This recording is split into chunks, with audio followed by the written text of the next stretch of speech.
સુરેન્દ્રનગરના મૂળી સલ્લા રોડ ઉપર ડમ્પર અને કાર વચ્ચે સર્જાયો ગમખ્વાર અકસ્માત।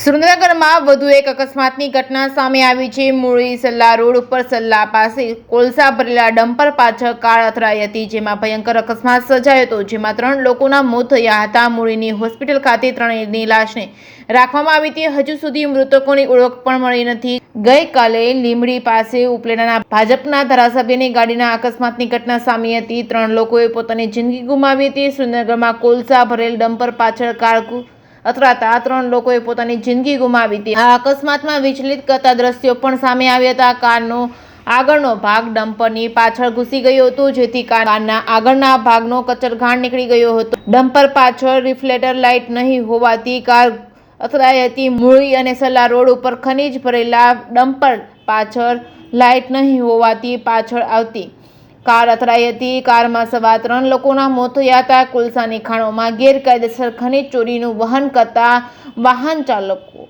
લોકોના જીવ લઈ રહ્યા છે। રાત્રિ દરમિયાન ગેરકાયદેસર ખનનનું વહન કરતા ડમ્પરનો ત્રાસ વધ્યો છે। થાન અને મૂળી પંથકમાં ખનીજ ચોરી ફરી ધમધમી રહી છે। ડમ્પર ચાલક વિરુદ્ધ ગુનો નોંધી પોલીસ તપાસ હાથ ધરી। અકસ્માતની ઘટનાના પગલે હાઈવે પર ટ્રાફિક જામના દ્રશ્યો સર્જાયા હતા। અકસ્માતના બનાવના સ્થળે લોકોના ટોળા ઉમટ્યા હતા। ઘટનાની જાણ થતાં પોલીસને થતાં તાત્કાલિક દોડી આવી હતી। પોલીસે તાકીદે 3ની લાશને પોસ્ટમોર્ટમ માટે મૂળીની સરકારી હોસ્પિટલ ખાતે મોકલી આપી હતી। ડમ્પર ચાલક વિરુદ્ધ અકસ્માતે મોતનો અંગેનો ગુનો દાખલ કરી વધુ તપાસ હાથ ધરી છે। હજુ મૃતકોના પરિવારજનો ઘટનાસ્થળે પહોંચ્યા ન હોવાથી મૃતકોની ઓળખ થઈ શકી નથી, પરંતુ હાઈવે પર માતેલા સાંડની માફક દોડતા ડમ્પરોએ વધુ 3 લોકોને મોતને ઘાટ ઉતારી દેતા લોકોમાં ભારે રોષની લાગણી ફેલાઈ છે।